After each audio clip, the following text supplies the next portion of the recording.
सीमत जुर्अतो हिम्मत का है इजहार, सीधी बात रिवायात सहाफत का अलम बरदार, सीधी बात।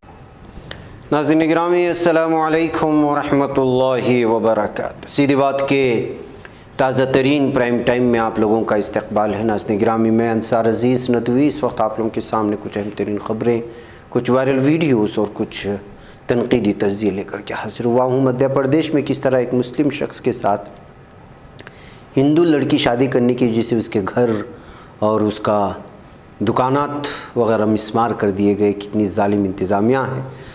और रखूँगा कर्नाटक में बाइबल को लेकर के क्यों तनाज़ा खड़ा हो चुका है। और दिल्ली के 40 गाँव के मुस्लिम नाम बीजेपी ने इस वक्त एक नया महाज खोलने की कोशिश कर रहे हैं। हार्दिक पटेल ने भगवा शाल ओढ़ा और बाइब से कांग्रेस लफ्ज़ हटाया तो देखें क्या कुछ हो रहा है। और उधर रामदास उठावले ने कहा कि मस्जिदों की हिफाजत हम करेंगे।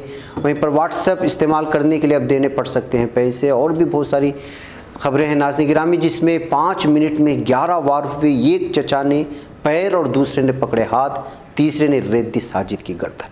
ये कहाँ मामला पेश आया है? रमज़ान के महीने में किस कदर कत्ल किया गया एक मुस्लिम नौजवान का, खुद अपने ही चचाओं की जानिब से। ये सारी चीज़ें मैं तफसीलात के साथ रखता हूँ। उससे पहले आप लोगों से दरख्वास्त है कि जिन अहबाब ने हमारे चैनल को सब्सक्राइब नहीं किया कर ले, हमारी वीडियोस को दूसरों तक पहुँचाने में हमारी मदद करें, लिंक को शेयर करें। नाज़रीन गिरामी, मज़ीद तस्वीर आ चुकी हैं हमारे काम की और आपके लिए दुआएँ भी आई हैं। आप बताएँ कि हमारा काम इस वक्त कहाँ चल रहा है और आपकी अमानतें हम लोग मुस्तहिक़ीन तक पहुँचाने की लगातार कोशिश कर रहे हैं। मुख्तलिफ़ बस्तियों में जहाँ जहाँ ज़रूरतमंद हैं वहाँ हमारी टीम के अफराद जा कर के सब काम अंजाम दे रहे हैं और आपके लिए दुआएँ भी हो रही हैं। तफसीलात में जाऊँगा नहीं, इसलिए कि आप तो जानते ही हैं सीधी बात फाउंडेशन की जानिब से जो काम हो रहा है, लिहाजा जो है तफसीलात नीचे भी दी जा रही है, उस पर आप मैसेज करके तफसीलात हासिल कर सकते हैं, व्हाट्सएप करके या नंबर हासिल करके। दुआ भी हुई है आप लोगों के लिए, आप थोड़ा सा आमीन कह दे, फिर मैं आगे बढ़ता हूँ।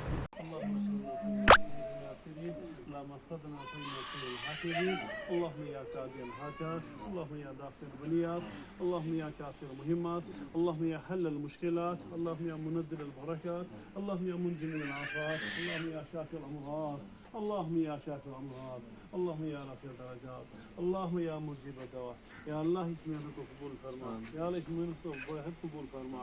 या अल्लाह जो भी इसमें उठते बैठते इसमें कदम बढ़ाते हैं, या अल्लाह उनके कदम को कायम सीधे रख, सीधे कदम सीधे दीन पे रख। या अल्लाह उनकी हर हाल में मदद फरमा, उनके हर हाल में मदद फरमा। या अल्लाह उनके हर हाल में मदद फरमा। अल्लाहुम्मा अहसिन आक़िबतना फिल उमूरि कुल्लिहा वअजिरना मिन ख़िज़्यि दुन्या वअज़ाबिल आख़िरह। या अल्लाह हमारे गुनाहों को माफ़ फरमा, हमारे खुदा दर्द फरमा। या अल्लाह इस मेहनत में जो भी मेहनत लोग जो भी करते हैं, जो भी इसमें हाथ देते हैं, जो भी इसमें मदद करते हैं, या अल्लाह उनकी गुनाहों को माफ़ फरमा। या अल्लाह उनकी कोताही को दर्द फरमा। या अल्लाह उनकी परेशानी को दूर फरमा। या अल्लाह उनको आखिरत में बेहद बदला अता फरमा। या अल्लाह जन्नत में या अल्लाह जन्नत की नेमतों को माला माल फरमा। या अल्लाह जन्नत की नेमतों को माला माल फरमा। या अल्लाह इस हमारी टूटी फूटी दुआ को अपने सदके तो फिर जनाब रसूल आज़म में कबूल फरमा। वसल्लल्लाहु तआला खैर खल्क़ मौलाना मुहम्मद। नाज़रीन गिरामी, आइए देखिए कि मध्य प्रदेश की इंतज़ामिया किस कदर जालिम बन चुकी है। लड़की कह रही है कि मैं अपनी मर्ज़ी से शादी की हूँ, इसमें लड़के के घर वालों का या लड़के का कोई भी जो है कसूर नहीं है, लेकिन ज़िला इंतज़ामिया है कि वो जुल्म पर जुल्म करती जा रही है। मध्य प्रदेश के ज़िला डंडोरी में एक मुस्लिम शख्स के साथ हिंदू लड़की की शादी के ख़िलाफ़ अहल खाना की जानिब से शिकायत दर्ज कराई गई थी, लेकिन हाई कोर्ट ने पुलिस को अगवा के मामले में शख्स के ख़िलाफ़ कोई कार्रवाई न करने का हुक्म दिया। लेकिन उससे पहले ही यानी कि 15 दिन पहले ही इस मुस्लिम शख्स की 3 दुकानें और एक मकान मिस्मार कर दिया गया था। 22 साला साक्षी साहू ने मध्य प्रदेश हाई कोर्ट की जबलपुर बेंच में दरख्वास्त दायर की थी, जिसकी सरबराही नंदिता दूबी कर रही है। उन्होंने इस बात को हाईलाइट किया कि अर्जी गुजार बालिग हैं जिसने अपनी मर्ज़ी से आसिफ खान से शादी की है। द क्विंट की हिंदी रिपोर्ट के मुताबिक 4 अप्रैल को डंडोरी पुलिस ने साक्षी साहू के भाई मोहित साहू की शिकायत पर आसिफ खान के खिलाफ अगवा और जबरन वसूली का मुकदमा दर्ज किया। साक्षी 4 अप्रैल को आसिफ के साथ फरार हो गई थी। 7 अप्रैल को साक्षी और आसिफ की शादी छत्तीसगढ़ के दंतेवाड़ा के एक मंदिर में हुई, जब मध्य प्रदेश की इंतजामिया ने गैर कानूनी तामीरात का हवाला देते हुए खान के ख़ानदान से ताल्लुक़ रखने वाली 3 दुकानों में तोड़फोड़ की। बीजेपी के साबिक वजीर ओम प्रकाश दुबे और पार्टी के ज़िला सदर नरेंद्र सिंह राजपूत ने इस शादी की मुखालिफत की, जिसके बाद खान का घर जो उनके वालिद हलीम खान के नाम पर था गैर कानूनी तामीरात का हवाला देते हुए गिरा दिया गया है। तो नाज़रीन गिरामी, आप अंदाज़ा लगा सकते हैं कि किस तरह इस वक्त जो है छोटी से मामूली सी बात को लेकर के जिसका इजाज़त कानून पूरी तरह देता है, लेकिन उसके बावजूद जो है यहाँ की इंतज़ामिया इस कदर ज़ालिम हुई है कि मकानात और मुस्लिम लड़के के मकानात और उसकी जो है दुकानात वगैरह बेदर्दी के साथ मिसमार कर दिया है। ये है ज़िला इंतज़ामिया ज़ालिम MP की, जिसको लेकर के इस वक्त बहुत ज़्यादा एतराज़ जताया जा रहा है। नाज़रीन गिरामी, कर्नाटक के बेंगलुरु में ईसाइयों के स्कूल ने ऐसा कदम उठाया जिसने हिंदुत्व ब्रिगेड के तन बदन में आग लगा दी है। मिशनरी स्कूल के कदम ने न सिर्फ हिंदुत्व तंजीमों को परेशान किया बल्कि उन्हें उसके खिलाफ आवाज़ उठाने पर मजबूर भी किया है। दरअसल बेंगलुरु के क्लियरेंस हाई स्कूल ने अपने तलबा को बाइबल लाना लाजमी करार दे दिया है। बताया जाता है कि स्कूल ने तलबा के वालिदैन से अहद भी लिया है कि उन्हें इस बात पर कोई एतराज़ नहीं होगा कि उनका बच्चा बाइबल लेकर स्कूल जाए। स्कूल के इस कदम से हिंदू जन जागृति समिति के तन बदन में आग लग गई। समिति के रियासती सदर मोहन गौड़ा ने इल्ज़ाम लगाया कि स्कूल गैर ईसाई बच्चों को बाइबल पढ़ने पर मजबूर कर रहा है। मोहन गौड़ा ने स्कूल की हिदायत को मुल्क के आइन की दफ़ात 25 और 30 की खिलाफ वर्जी करार दिया। हिंदू जन जागृति समिति के रियासती सदर ने सुप्रीम कोर्ट की गाइडलाइंस का हवाला देते हुए स्कूल के इक़दाम को गैर आईनी बताया क्योंकि तालीमी इदारे किसी तालिब इल्म पर मजहबी तालीमात थोप नहीं सकते। ईसाई स्कूल की हिदायत ऐसे वक्त सामने आई है जब कर्नाटक की बीजेपी हुकूमत अगले तालीमी साल से अपने स्कूलों के निसाब में भगवद गीता और महाभारत को शामिल करने की तैयारी कर रही है। एक तरफ गवर्नमेंट इस तरह के फ़ैसले ले रही है तो दूसरी जानिब मिशनरी स्कूल्स उस तरह के जो है फ़ैसले ले रही है। इस बीच में हिजाब को लेकर की जो तनाज़ा खड़ा हुआ, इसे आप अंदाज़ा लगा सकते हैं। जाहिर सी बात है कि आप किसी एक चीज़ को थोपने की कोशिश करेंगे तो सामने के मज़हब के लोग भी, जो लोग स्कूल चला रहे हैं, वो अपने एतबार से कवानीन बनाएंगे। कुछ ऐसा ही काम जो है यहाँ पर किया था ये इस मिशनरी स्कूल ने, लेकिन जो है हिंदू जन जागृति इस वक्त हंगामा खड़ा करने और हिजाब के बाद बाइबल को मसला खड़ा करने की इस वक्त कोशिश कर रही है। नाज़रीन, दिल्ली रियासती बीजेपी के सदर आदेश गुप्ता, जो मुबैना तौर पर रोहिंग्या और बांग्लादेशियों के ज़रिए तजावुज़ात के ख़िलाफ़ पार्टी की बुलडोज़र मुहिम की क़ियादत कर रहे हैं, इसने हफ्ते के रोज़ ऐलान किया कि उनका मंसूबा दिल्ली के 40 गाँवों के मुस्लिम नामों को तब्दील करना है। यहाँ मुनक़िद एक प्रेस कॉन्फ्रेंस में गुप्ता ने कहा कि उनकी पार्टी केजरीवाल हुकूमत को दिल्ली के 40 गाँव का नाम तब्दील करने की तजवीज़ भेजेगी, जो ग़ुलामी के दौर की अलामत है। इसने कहा कि कोई भी इस ग़ुलामी की जहनीत के साथ नहीं जीना चाहता जिसकी निशानदेही ये नाम करते हैं। मुझे बहुत से गाँव वालों की तरफ से तजावीज़ मौसूल हुई हैं जिसमें उन्होंने अपने गाँव के नाम तब्दील करने की दरख्वास्त की है। उन्होंने दावा किया कि बीजेपी की ज़ेर हुक्मरानी जनूबी दिल्ली नगर निगम ने मोहम्मदपुर गांव का नाम बदलकर माधोपुरम करने की तजवीज़ किया था, लेकिन दिल्ली सरकार अब तक तजवीज़ को दबाकर बैठी है और मंजूरी नहीं दे रही है। गुप्ता ने यह भी कहा कि मकामी काउंसिल भगत सिंह टोक्स ने करारदाद पेश की जिसे कॉरपोरेशन ने मंजूर किया और सिटी प्लानिंग डिपार्टमेंट ने गुज़िश्ता साल 9 दिसंबर को तमाम गाँव वालों की दस्तखतों पर मुश्तमिल ख़त दिल्ली के शहरी तरक्याती महकमे को भेजा है। बहरकैफ नाज़रीन गिरामी, आप अंदाज़ा लगा सकते हैं इन 40 गाँवों में हिमायूनपुर, यूसुफ सराय, मसूदपुर, जमरूदपुर, बेगमपुर, सैयदुल अजाइब, फतेहपुर बेरी, हौज़ ख़ास और शेख शरा वगैरह शामिल हैं।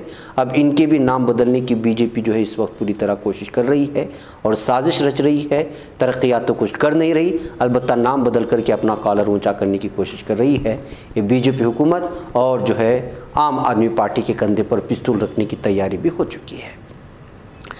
नाज़रीन गिरामी, हार्दिक पटेल ने भगवा शाल ओढ़ा तो महसूस किया जाने लगा कि वो कांग्रेस को बाय बाय करने वाले हैं। जी हाँ, गुज़िश्ता कई दिनों से कांग्रेस क़यादत से नाराज़गी जाहिर करने वाले पाटीदार लीडर हार्दिक पटेल के कदम के बाद कांग्रेस में खलबली मच गई। हार्दिक पटेल ने अपने व्हाट्सएप अकाउंट पर टेलीग्राम बायो से लफ्ज़ कांग्रेस भी हटा दिया। इसके अलावा उन्होंने इन दिनों सोशल मीडिया प्लेटफॉर्म पर अपने डिस्प्ले पिक्चर भी तब्दील किए हैं। अपनी नई तस्वीर में वो भगवा शाल पहने हुए नजर आ रहे हैं। पिछले कुछ दिनों में तमाम टीवी चैनल तो अखबारात को दिए गए इंटरव्यूज़ में हार्दिक पटेल ने गुजरात में कांग्रेस की क़यादत के बारे में खुलकर बातचीत की थी। इसके बाद से उनके बीजेपी में शामिल होने की क़यासारियाँ की जा रही हैं। पटेल ने कहा था कि पार्टी को उनका इस्तेमाल करना चाहिए। इस दरमियान में फिर उनसे जो है रिपोर्टरों की मुलाकात हुई है। उनसे इस सिलसिले में पूछा गया कि क्या आप बीजेपी में ज्वाइन होने वाले हैं और कांग्रेस छोड़ रहे हैं, तो उन्होंने क्या जवाब दिया है आप इस वीडियो से अंदाज़ा लगा सकते हैं। जबकि हार्दिक पटेल को लेकर के चूँकि गुजरात और राजस्थान वगैरह के असम्बली इंतखाबात आने वाले हैं, ऐसे में जो है इन इलाक़ों में इसी वक्त से जो है तैयारियाँ शुरू हो चुकी हैं। ऐसे हालात में हार्दिक पटेल की जानिब से जो है इस तरह से अचानक तब्दीली देख कर के बहुत सारी सियासी तज्जिए शुरू हुए थे। अब उन्हीं की ज़बान से सुनते हैं कि वो क्या कह रहे हैं। भाजपा में जो जा रहे हो, ऐसी बातें चल रही है, कितनी बात सच है? देखिए, लोग बहुत कुछ बातें करेंगे। मैंने जब अमेरिका में जॉन बाइडेन चुनाव जीते तो मैंने उनकी तारीफ की, क्योंकि उनकी जो वहाँ की वाइस प्रेसिडेंट है वो इंडिया की थी। तो क्या मैं जॉन बाइडेन की पार्टी में घुसने वाला हूँ? अगर दुश्मन कोई अच्छा भी हो और उसकी कोई तारीफ करने वाली चीज़ हो तो हमें राजनीति में वो भी ध्यान रखना पड़ेगा। अगर वो निर्णय शक्ति पावरफुल करते हैं तो हमें भी पावरफुल निर्णय लेने पड़ेंगे ना, तुरंत निर्णय लेने पड़ेंगे। अगर समय व्यतीत करोगे तो लोग उससे दूर भागते हैं। बहुत सारे नौजवान ऐसे हैं जो पार्टी के लिए काम करना चाहते हैं, जो पार्टी की मजबूत करना चाहते हैं। ऐसे नौजवानों को बस जगह मिले, यही मेरी बात है और वो बात मैं खुल के कहता हूँ। लोकतंत्र में यही तो फ्रीडम है कि आप पापा से भी सवाल कीजिए, सत्ता से भी कीजिए और अपने लोगों से भी कीजिए। नाज़रीन गिरामी, माह रमज़ान में भी मुसलमान जराइम से बाज नहीं आ रहे हैं। ईद के त्यौहार की आमद से कबल मीरठ के इत्तेफाक नगर इलाके में इस कदर इस वक्त जो है एक मर्डर का केस दर्ज हुआ है जिसको सुनकर के आप भी हैरान रह जाएंगे। यहाँ के नज़दीकी तारापुरी बाज़ार में इतवार को दोपहर के वक्त सैकड़ों हज़ारों लोग ख़रीदारी करने में मसरूफ़ थे। पास ही मस्जिद से नमाज़ पढ़कर रोज़ेदार बाहर आ रहे थे और बाज़ार भी आ रहे थे। हंसते मुस्कुराते अपने अपने घरों की जानिब लौट भी रहे थे। इसी दरमियान अचानक नमाज़ पढ़कर जा रहे एक नौजवान को 3 लोगों ने रोका और उसे ज़मीन पर गिरा दिया। उसके बाद ताबड़तोड़ चाकू से वार करके नौजवान को बुरी तरह ज़ख्मी कर दिया और इससे भी मन नहीं भरा तो आखिर में उसी धारदार हथियार से ज़ख्मी की गर्दन रेत दी। जब तक कोई कुछ समझ पाता तब तक ज़ख्मी नौजवान बेहोश हो चुका था। जी हाँ नाज़रीन गिरामी, ये पूरा मामला मेरठ के ब्रह्मपुरी थाना इलाके का है, जहाँ इतवार की दोपहर 2 बजे के करीब साजिद नामी नौजवान को चाकू से वार करके कत्ल कर दिया और कातिल कोई और नहीं बल्कि साजिद के सगे 3 चाचा थे। पुलिस को मौके वारदात की सीसीटीवी फुटेज मिली है। इसमें रिकॉर्ड शुदा वीडियो में देखा जा सकता है कि हमलावर एक सोची समझी साजिश के तहत पहले ही घात लगाए बैठे थे। वह कैफ नाज़रीन गिरामी, ये पूरा वहशियाना हमला किया गया था अपने भतीजे पर और इस सारा का सारा मामला जो है वो सिर्फ़ और सिर्फ जो है एक ज़मीन को लेकर के था। दरअसल मेरठ के थाना लसाड़ी गेट के फिरोज़ नगर घंटे वाली गली के रहने वाले यूनुस के 5 बेटे राशिद, आसिफ, साजिद, माजिद और शमीद हैं। मकतूल साजिद अपने भाइयों में तीसरा था। तमाम भाई कबाड़ियों का काम करते हैं और हाल ही में उनकी वालिदा का इंतकाल हुआ। यूनुस का अपने भाइयों शहजाद, जावेद और नौशाद से जायदाद के हवाले से तनाज़ा चल रहा था। सब एक ही घर में रहते थे। नाज़रीन गिरामी, दरअसल मकतूल साजिद के दादा के पास 160 गज़ की मार्केट और 100 गज़ का घर है। दोनों जायदादें शहर के लेसाड़ी गेट रोड पर हैं। दोनों की कीमत 1.5 करोड़ से 2 करोड़ के लगभग है। तीनों चचाओं ने अपने बड़े भाई यूनुस के बेटे को उस वक्त कत्ल कर दिया जब इस कीमती जायदाद में हिस्सा देने की उसने मुखालिफत की थी। जायदाद में हिस्सा देने की मुखालिफत करने का खिमियाजा इस कदर निकालना पड़ा कि रमज़ान में तीनों चचा ने मिलकर के पूरी साजिश के तहत जो है इसको मौत के घाट उतार दिया। और ये मामला सीसीटीवी फुटेज में न सिर्फ हुआ बल्कि इस कदर वहशियाना हमले को लेकर के इस वक्त पूरे इलाके में एक किस्म का सनसनी जैसा माहौल बन गया था। नाज़रीन गिरामी, मरकज़ी वज़ीर ममलिकत बराए समाजी इंसाफ और तफवीज़ इख्तियारात रामदास उठावले ने मस्जिदों के लाउड स्पीकर के ख़िलाफ़ तहरीक छेड़ने वाले MNS के सरबराह राज ठाकरे को हदफ तनकीद बनाया है। उन्होंने कहा कि राज ठाकरे अगर मंदिरों पर भी लाउड स्पीकर नस्ब करना चाहते हैं तो कर सकते हैं, लेकिन अगर उन्होंने मस्जिदों के लाउड स्पीकर उतारने की कोशिश की तो रिपब्लिकन पार्टी उनके इस इक़दाम के ख़िलाफ़ एहतिजाज करेगी। उठावले शहर के सर्किट हाउस में मीडिया के नुमाइंदों से खिताब कर रहे थे। उठावले ने इससे पहले बयान दिया था कि महाराष्ट्र में लाउड स्पीकर पर सियासत करना ठीक नहीं। कई सालों से मस्जिदों पर लाउड स्पीकर लगे हैं। स्पीकर पर क्या फ़ैसला करना इस पर मुस्लिम तबका गौर कर सकता है, लेकिन मुझे लगता है कि एक मज़हब के लोगों को दूसरे मज़हब का एहतराम करना चाहिए। सहाफ़ियों से खिताब करते हुए रामदास उठावले ने कहा कि MNS के सरबराह राज ठाकरे तशद्दुद का रास्ता इख्तियार कर रहे हैं जिसका मकसद समाज को तकसीम करना है। उन्होंने ये भी कहा कि अगर MNS के कारकुन 3 में को हनुमान चालीसा पढ़ने के लिए आते हैं तो रिपब्लिक पार्टी ऑफ इंडिया के कारकुनान मसाजिद की हिफाजत करेंगे। ख्याल रहे कि MNS के सरबराह राज ठाकरे ने दादागिरी करते हुकूमत महाराष्ट्र को अल्टीमेटम दिया है कि या तो 3 मई तक तमाम मस्जिदों से लाउड स्पीकर हटवा दिए जाएँ, नहीं तो मस्जिदों के सामने बुलंद आवाज़ में हनुमान चालीसा का विर्द करेंगे। तो नाज़रीन गिरामी, आपको मालूम है कि राज ठाकरे वैसे भी जो है सियासत में लेकर के कहीं गुम हो गए थे। अब जो है मस्जिद ही उनको जो है नाम बनाने का सहारा शायद वो महसूस करते हैं, जिसकी वजह से अजान और लाउड स्पीकर को लेकर के वो मंजर आम पर आने की साजिश कर रहे हैं। मैं कभी नाज़रीन गिरामी मुझे यहाँ पर इजाज़त है, इंशाल्लाह फिर आप लोगों से मुलाकात होगी। अस्सलाम वालेकुम रहमतुल्लाहि व बरकातहू। ही बच पाता है कोई सहाफ़ी की निगाहों से, मिलाता है ये लोगों को मोहब्बत की पनाहों से।